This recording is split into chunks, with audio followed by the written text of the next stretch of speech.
Good morning बच्चों। आज हम लोग छंद पढ़ेंगे। छंद को पिंगल भी कहते हैं। परिभाषा इसकी देखिए क्या है। यति गति लय तुक आदि से संबद्ध विशिष्ट पद रचना को छंद कहते हैं। यति माने रुकना होता है, गति माने प्रवाह, लय माने जो लय होती है गाने की, और तुक जो पद के अंत में आते हैं, जो शब्द सेम प्रकार के शब्द होते हैं, समान प्रकार के शब्द अक्षर होते हैं, उनको तुक कहते हैं। इसके बाद आता है चरण। प्रत्येक छंद के प्रत्येक छंद में जो होता है चरणों में विभाजित होता है। प्रत्येक छंद में 4 चरण होते हैं। जैसे छप्पय है और कुंडलियां हैं, इनमें 6 चरण होते हैं। बाकी में ज़्यादातर 4 चरण होते हैं। इसके बाद आता है वर्ण मात्रा। चरणों को हम लोग पाद भी बोलते हैं, पाद भी कहते हैं, अर्थात पाद माने पैर, पैर भी कहते हैं। वर्ण और मात्रा। वर्ण माने अक्षर, वर्ण को अक्षर कहते हैं। और मात्रा 2 प्रकार की होती हैं।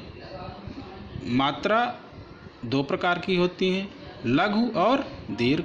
और स्वर को मात्रा कहते हैं। जो स्वर होते हैं आ से लेकर के अ तक, इनको हम मात्रा भी कहते हैं।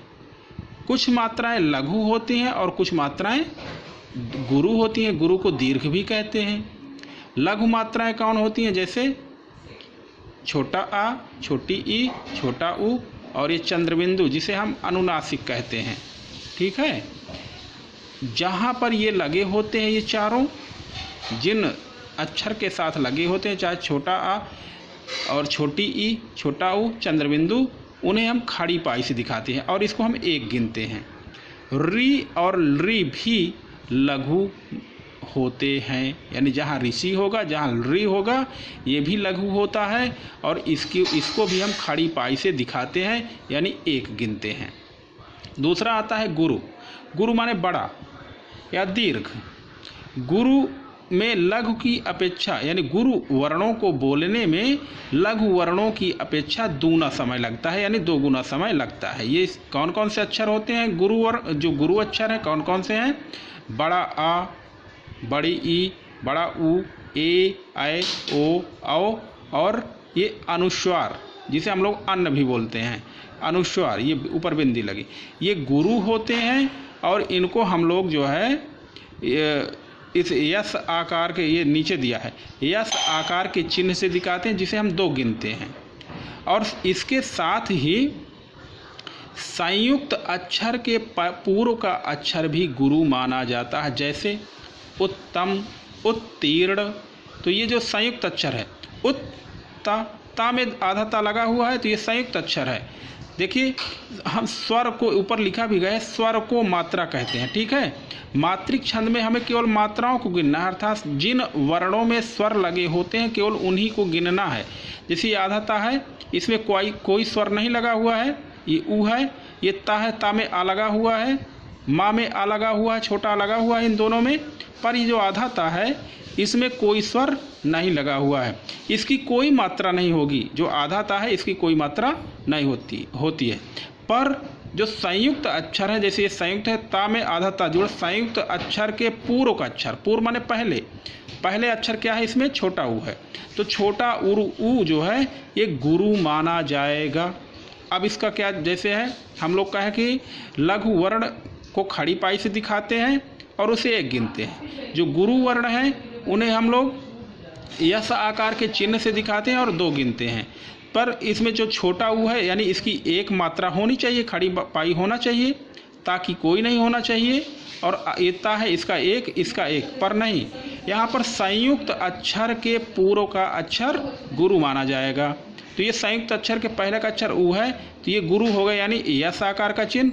इस ता का कुछ भी नहीं होगा, और इस ता का 1, माँ का 1, यानी कुल गिनेंगे तो हम 4 आएगा। ठीक है। आगे फिर इसके आता है गण। गण कुल 8 होते हैं। 3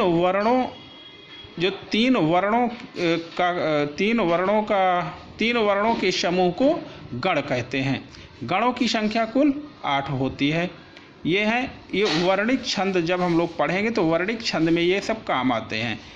ये 8 हैं, यगण, मगण, तगण, रगण, जगण, भगण, नगण, शगण। इनको हम लोग पढ़ते हैं या, मा, ता, रा, ज, भा, न, शलगा। ठीक है। अब इनको देखिए, यगण से या माता, मगण से मातारा, तगण से ताराज, रगण से राजभा, जगण से जभान और भगण से भानश, नगण से नशल, सगण से शलगा।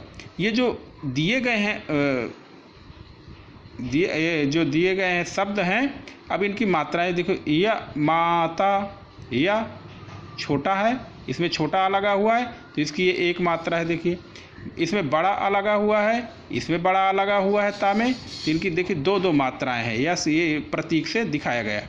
अब इनको गिनेंगे 1 2 2, यानी 2 2 4 1 5। इसी प्रकार मातारा, मगध से मातारा, ये तीनों जो है गुरु वर्ण लगे हुए हैं। बड़ा माँ, बड़ा आ लगा है, बड़ा आ लगा है, इसमें बड़ा। और हम स्वरों को ही गिनते हैं, जिनमें स्वर नहीं होंगे उनको हम छोड़ देते हैं। तो जब तीनों गुरु हैं तो इनका तीनों को क्या हुआ, 2 2 4 2 6। इसी प्रकार सभी हैं। आगे फिर है छंद 3 प्रकार का होता है। कौन कौन से छंद होते हैं? मात्रिक छंद, वर्णिक छंद और मुक्तक छंद। हम लोग केवल मात्रिक छंद पढ़ेंगे।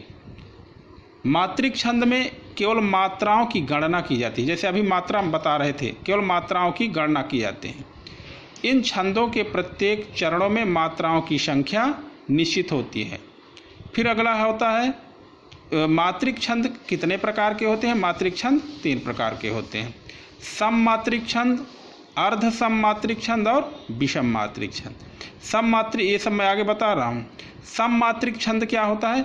सममात्रिक छंद वो होता है जिसमें चारों चरण बराबर होते हैं, अर्थात चारों चरणों में जो स्वर संख्या होती है, गिनती की संख्या होती है, वो बराबर होती है। अर्ध सम में आधा आधा बराबर होते हैं। सममात्रिक में जैसा आता है आपका चौपाई, और इसमें चौपाई है और आपका ये हरगीतिका है। अर्ध सम में है, अर्ध माने आधा, सम माने बराबर।